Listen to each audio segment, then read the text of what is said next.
पास्का का दूसरा रविवार उजाला सप्ताह या दिव्य करुणा सप्ताह के रूप में पालन की जाती है। इस सप्ताह में उजाला सप्ताह या दिव्य करुणा की सप्ताह हम प्रत्येक जन को किन बातों को चिंतन करने के लिए निमंत्रण देती है। याद रहे 20वीं सदी के पूर्वार्ध में यीशु ख्रीस्त ने मेरी फौस्तीना को बार बार दर्शन दिया और उस दर्शन के आधार पर ही दिव्य करुणा का भक्ति संपूर्ण विश्व में फैल गया। मेरी फौस्तीना पोलैंड की एक मिस्टिक थी, एक रहस्यवादी थी। यीशु ख्रीस्त ने बारंबार उनसे दर्शन देकर दिव्य करुणा को संपूर्ण विश्व में फैलाने का दायित्व सौंपा। मेरी फौस्टीना का डायरी बताता है कि यीशु ख्रीस्त ने फौस्तीना को बताया कि उनका चित्र का अंकन किया जाए और बताया कि उनका दाहिना हाथ ऊपर उठा हो, अर्थात या आशीर्वाद देते दिखाई दे। उसका बायां हाथ छाती को छुए हुए हो, छाती से 2 किरणें निकलती दिखाई देती है, एक लाल और एक सफेद। अर्थात यीशु ख्रीस्त के हृदय से जल और रक्त की धारा बारंबार आज तक बहती चली जा रही है। इस चित्र का अंकन करते समय चित्र में लिखा गया, Jesus I trust in you. हे यीशु, मैं तुम पर विश्वास करता हूं। और पिछली सदी में दिव्य करुणा की भक्ति संपूर्ण विश्व में तेजी से फैलती चली गई।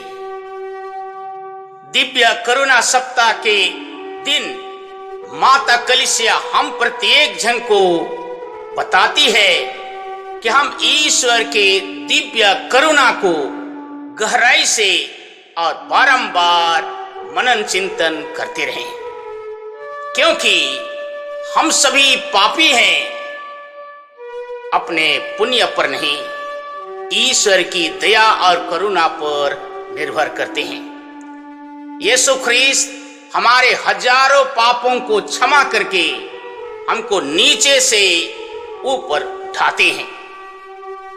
आज का पहला पाठ प्रेरित चरित्र अध्याय 5 पद संख्या 12 से 18 बताता है कि पेतरुस ने गेत्सेमानी बारी से लेकर कलवारी पहाड़ तक मुर्गे के बांग देने के पहले 3 बार अस्वीकार किया था, लेकिन यीशु ख्रीस्त ने अपने दुख को कभी व्यक्त नहीं किया, ना दोष दिया, ना निंदा किया। वे जानते हैं कि पेतरुस ने अस्वीकार किया, इसके पीछे ईश्वर का हाथ है। दिव्य करुणा देखिए कि जब पेतरुस यीशु ख्रीस्त के पुनरुत्थान के बाद यरूशलेम के शहरों में गलियों में घूम रहे हैं, तो लोग बीमारियों को ले जाकर खटोलों और चरपाइयों पर लिटा देते थे, जिससे पेतरुस उस रास्ते से गुजरे और उनकी छाया किसी ना किसी एक पर पड़े। दिव्य करुणा की शक्ति से हजारों को उन्होंने चंगाई प्रदान किया, प्रेरित भी हजारों को चंगाई प्रदान किए।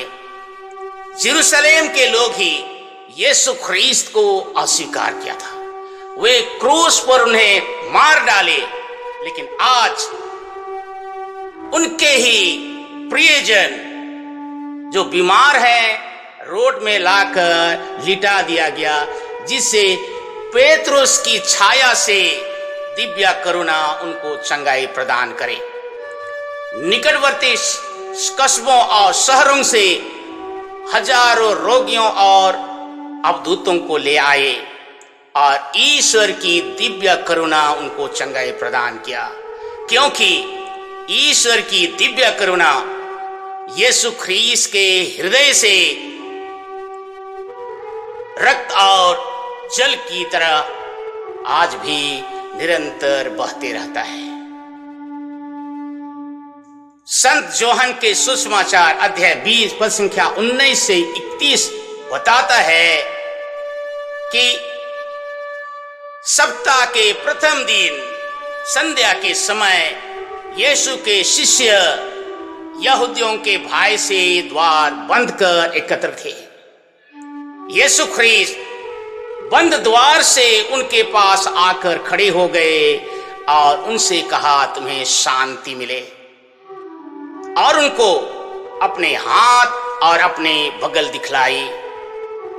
इस घटना के समय एक प्रेरित अनुपस्थित था, वह था थॉमस। जब शिष्यों ने आनंद विभोर होकर इस घटना की चर्चा थॉमस से रखा, तब थॉमस ने कहा, जब तक मैं उनके हाथ में कीलों के निशान ना देखूं और कीलों की जगह अपनी उंगली ना डाल दूं और उसकी बगल में अपना हाथ ना लगा दूं, तब तक विश्वास नहीं करूंगा।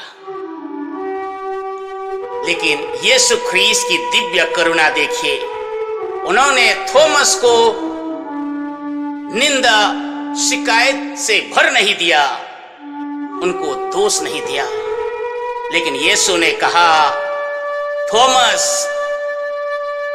ये है मेरे हाथ, अपनी उंगली लगा लो और हाथ बढ़ाकर मेरी बगल में हाथ डालो और अविश्वासी नहीं विश्वासी बनो।